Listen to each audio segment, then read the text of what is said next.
Hello students, is matter around us pure की lecture number 7 में आज हम डिस्कस करेंगे how can we obtain different gases from the air. आपको पता है एयर जो है वो अलग अलग गैसेस का कंपोजिशन है। अगर हम एयर के कंपोजिशन की बात करें तो एयर में 78% तो नाइट्रोजन गैस है, 21% उसमें ऑक्सीजन है, 0.03% उसमें कार्बन डाइऑक्साइड है, फिर उसमें वाटर वेपर भी है ना। तो एयर के जो ये सारे कंपोनेंट्स है ना, और 1% जो एयर का रह जाता है उसमें इनर्ट गैसेस लाइक नियॉन है, आर्गन है, क्रिप्टन है, ये सब भी है। तो ये जो पूरा मिक्सचर है, ये जो कंपोनेंट्स का जो मिक्सचर है, होमोजीनियस मिक्सचर है, इनमें से हमें एक एक कंपोनेंट को क्या करना है, अलग करना है। तो आज का हमारा टॉपिक है कि एयर के डिफरेंट कंपोनेंट्स को, एयर में जो प्रेजेंट डिफरेंट गैसेस है उसको हम सेपरेट कैसे करेंगे। So air is a homogeneous mixture and can be separated into components. अब मेथड क्या है, by fractional distillation. Fractional distillation मतलब एक टाइप का डिस्टिलेशन ही है, लेकिन इसमें फ्रैक्शनेटिंग कॉलम होता है, जैसे अभी हम आगे देखेंगे। अब ये मेथड जो बेस्ड है ये है कि अलग अलग जो कंपोनेंट्स है, जो गैसेस हैं, उनका बॉइलिंग पॉइंट भी अलग अलग होगा।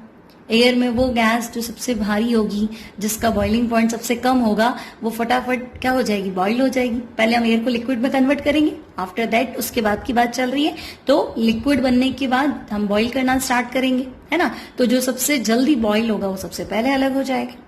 क्लियर। तो this method is based on the fact that different gases of air have different boiling points when they are in liquid form. तो हमारे मेथड का नाम है फ्रैक्शनल डिस्टिलेशन। अगर एग्जाम में आपसे क्वेश्चन पूछे कि एयर में से डिफरेंट गैसेस को सेपरेट करने के लिए आप कौन सा मेथड यूज करेंगे, तो हमारा आंसर होगा फ्रैक्शनल डिस्टिलेशन। अब स्टूडेंट्स, मेथड क्या है, करना क्या है फ्रैक्शनल डिस्टिलेशन में। तो हमें पता है एयर को लिक्विड बनाना है, क्योंकि हमने लिखा था ना फ्रैक्शनेटिंग कॉलम में डालेंगे या फ्रैक्शनल डिस्टिलेशन करेंगे, तो डिस्टिलेशन के लिए हमारे पास लिक्विड होना चाहिए। तो पहले हम क्या करेंगे, एयर को लिक्विड फॉर्म में कन्वर्ट करेंगे। अब एयर लिक्विड कैसे बनेगी, तो हम क्या करेंगे, एयर को कंप्रेस करेंगे। कंप्रेस मतलब प्रेशर लगाना, तो कंप्रेस करना यानी हाई प्रेशर अप्लाई करो। ठंडा कैसे करेंगे, तो हम कूलिंग कर देंगे।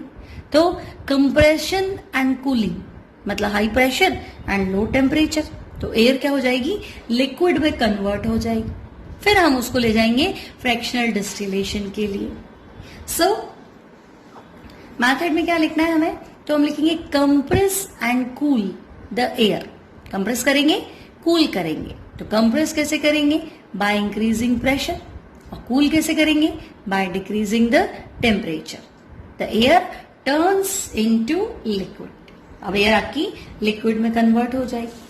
अब ये जो आपकी लिक्विड एयर है, liquid air is warmed up slowly in fractional distillation apparatus. हमारे पास एक बार लिक्विड एयर आ गई, फिर हम इसे हमारे फ्रैक्शनल डिस्टिलेशन का जो बाउल है ना, जो कॉलम है हमारा फ्रैक्शनल डिस्टिलेशन का, उसमें ले जाएंगे, उसको हीट करेंगे। तो हमने पढ़ा जिसका बॉइलिंग पॉइंट सबसे कम है वो सबसे पहले बॉइल होकर अलग हो जाएगा। Clear students. सो मैथड क्या है, तो देखो आपकी बुक में ये डायग्राम बना हुआ है, इससे हम इसको एक्सप्लेन करते हैं। सो स्टूडेंट्स, ये हमने रास्ता दिया है इसको एयर, यहां से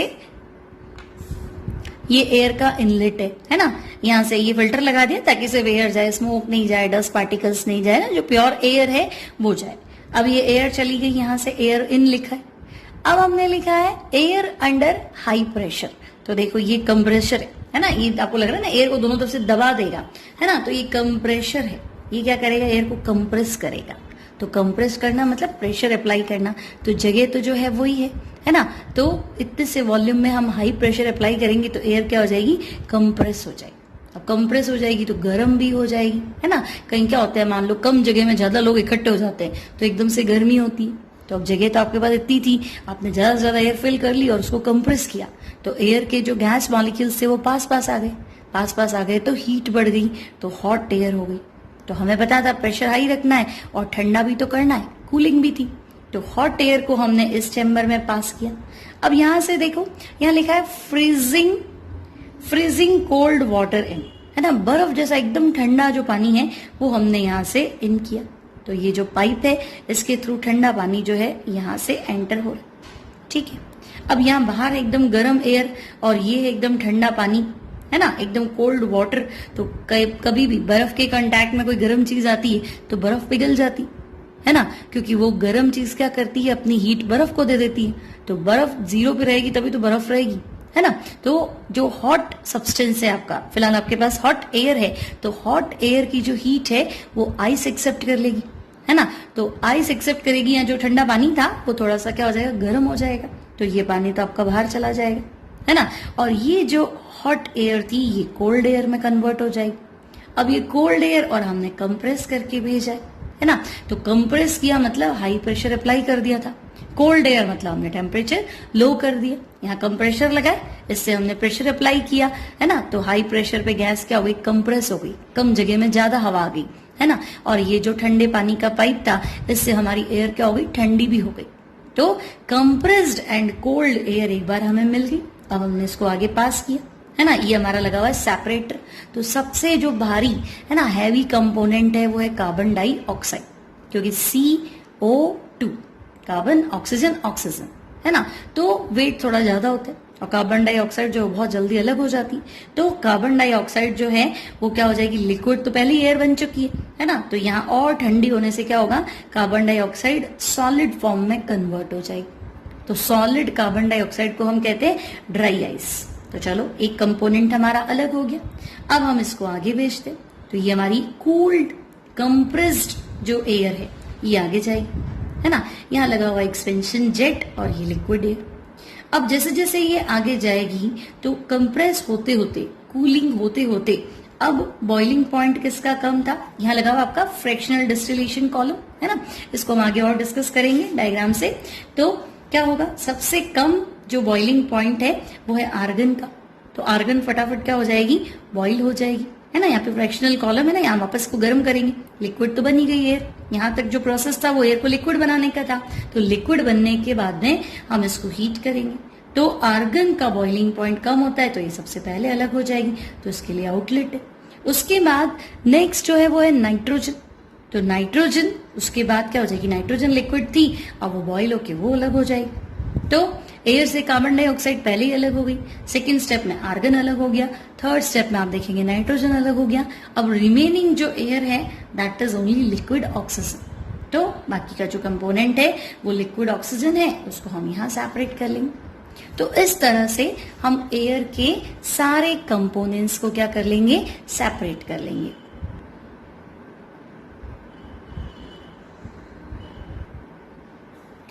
नाउ स्टूडेंट्स, फ्रैक्शनल डिस्टिलेशन से हम क्या क्या कर सकते हैं। तो अभी हमने देखा कि एयर में से डिफरेंट गैसेस को क्या किया, हमने अलग किया। सबसे पहले हमने कार्बन डाइऑक्साइड को अलग किया, क्योंकि वो तो वेट ज्यादा होता है, तो ऑलरेडी लिक्विड फॉर्म में अलग हो चुकी थी, है ना, आइस बन बन के वो अलग हो गई थी।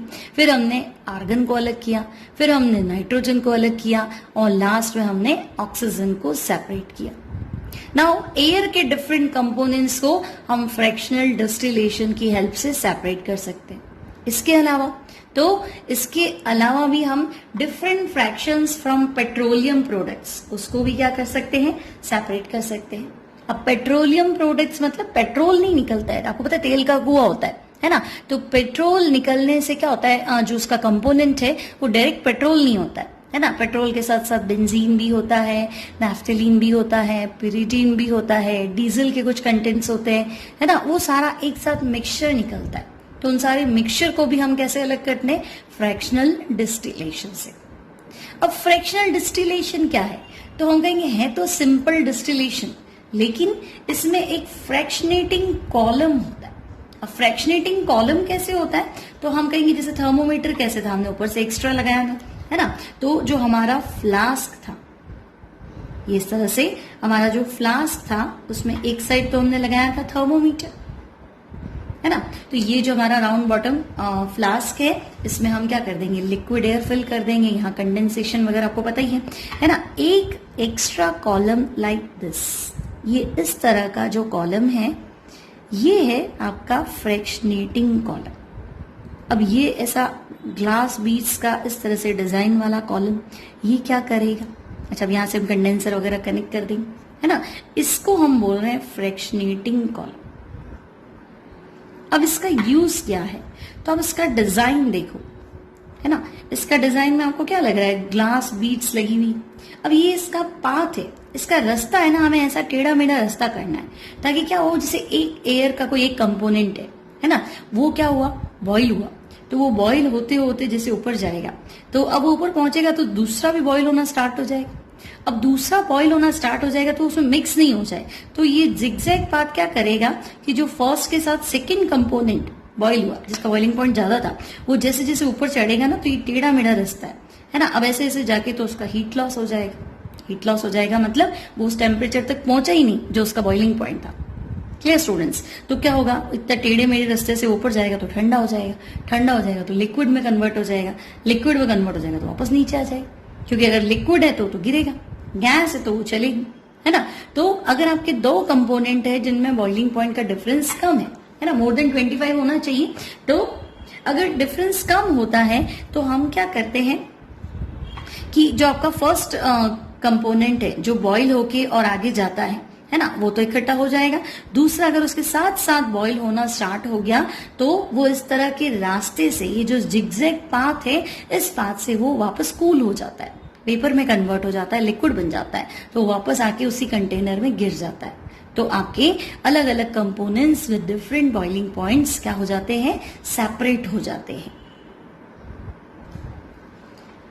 So students, two liquids which have difference in boiling point less than 25 kelvin, अगर दो लिक्विड के बीच में 25 केल्विन 25 केल्विन से लेस का डिफरेंस है तो हम उसके लिए मेथड यूज कर सकते हैं फ्रैक्शनल डिस्टिलेशन। तो हमने अभी क्या देखा, फ्रैक्शनल डिस्टिलेशन से हमने एयर के कंपोनेंट्स को सेपरेट किया। सिमिलरली हम पेट्रोल के अलग अलग प्रोडक्ट्स को भी फ्रैक्शनल डिस्टिलेशन के थ्रू सेपरेट कर सकते हैं। So students, several components of air get separated and are collected at various heights on the basis of their boiling points। भाई जिसका boiling point कम है उसको हम पहले इकट्ठा कर लेंगे, जिसका boiling point ज्यादा है वो थोड़ा लेट इकट्ठा होगा। तो ये तो था फ्रैक्शनल डिस्टिलेशन। अब है आपके पास प्योरीफाइंग सॉलिड्स, हमें सॉलिड्स को प्योर करना है। अब आपके पास जो मेथड है दैट इज क्रिस्टलाइजेशन। अब क्रिस्टलाइजेशन में क्रिस्टल्स बनाने हैं, कैसे बनाएंगे, तो in the crystallization method we can obtain pure solid in the form of crystals from its solution. Application क्या है, तो हम कहेंगे कि मान लो सी वाटर से सॉल्ट को अलग करना है, तो सी वाटर में तो सॉल्ट क्या है, डिजॉल्व है ना, तो उसको हम क्रिस्टलाइज करके अलग कर लेंगे।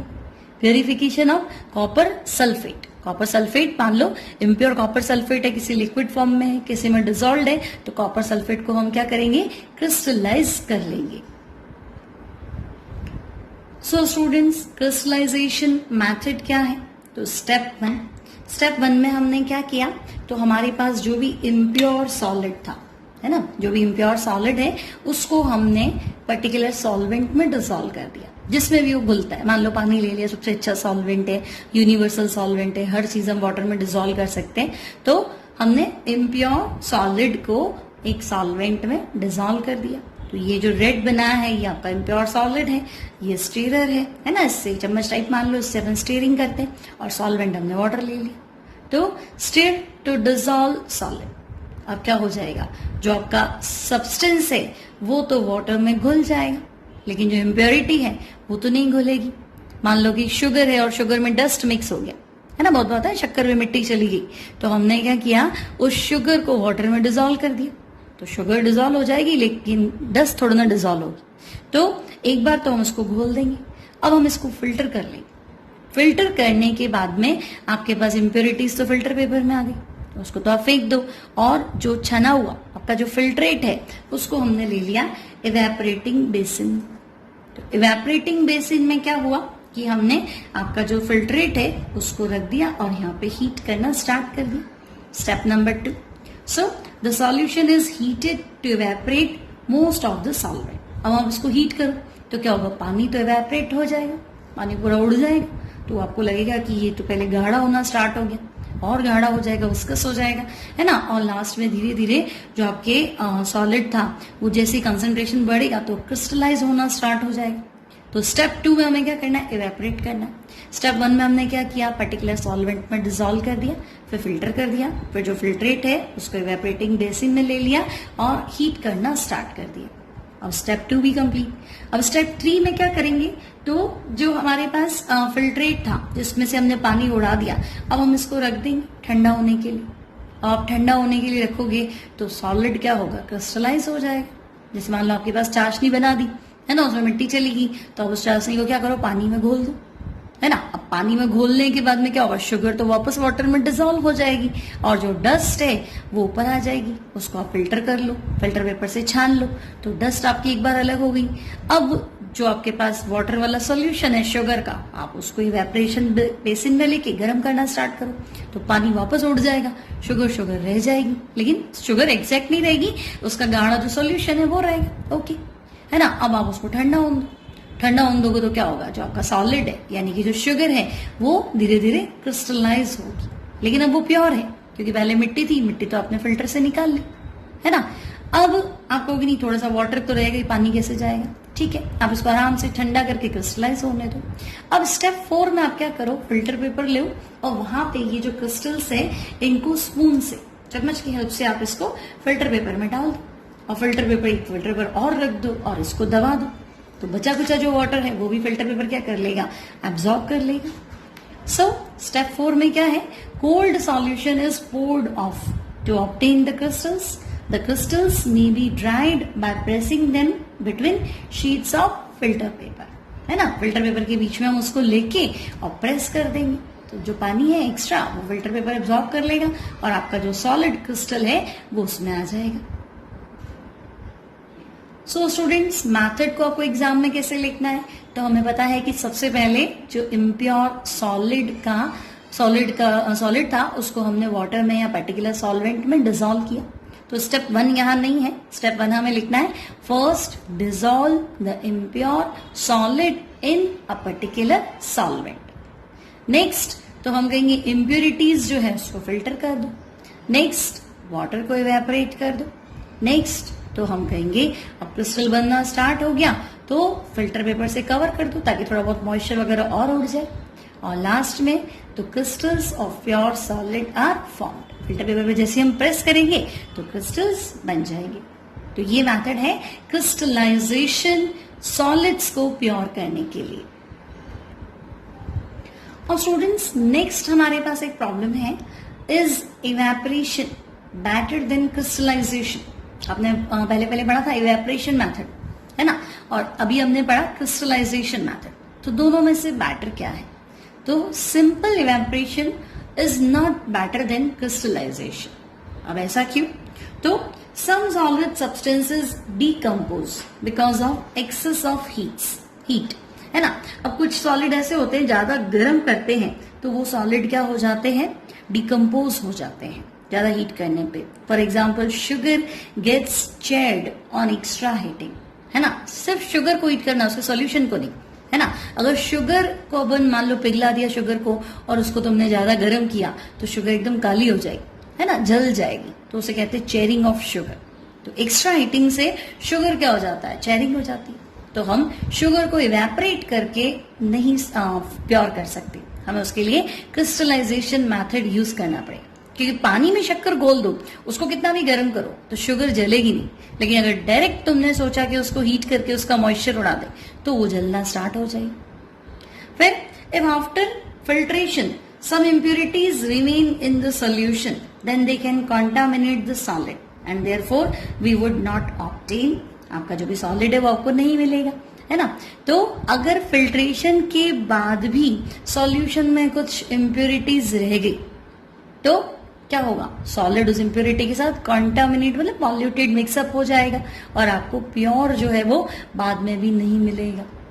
तो इवेपोरेशन जो है वो बेटर नहीं है क्रिस्टलाइजेशन से। सो स्टूडेंट्स, आज के इस लेक्चर में हमने एयर के कंपोनेंट्स को सेपरेट करना सीखा बाय फ्रैक्शनल डिस्टिलेशन, और दूसरा सॉलिड को प्योरीफाई करना सीखा बाय क्रिस्टलाइजेशन। आई होप आपको लेक्चर अच्छा लगा होगा। तो मिलते हैं हम नेक्स्ट लेक्चर के साथ नेक्स्ट क्लास में। Thanks for watching.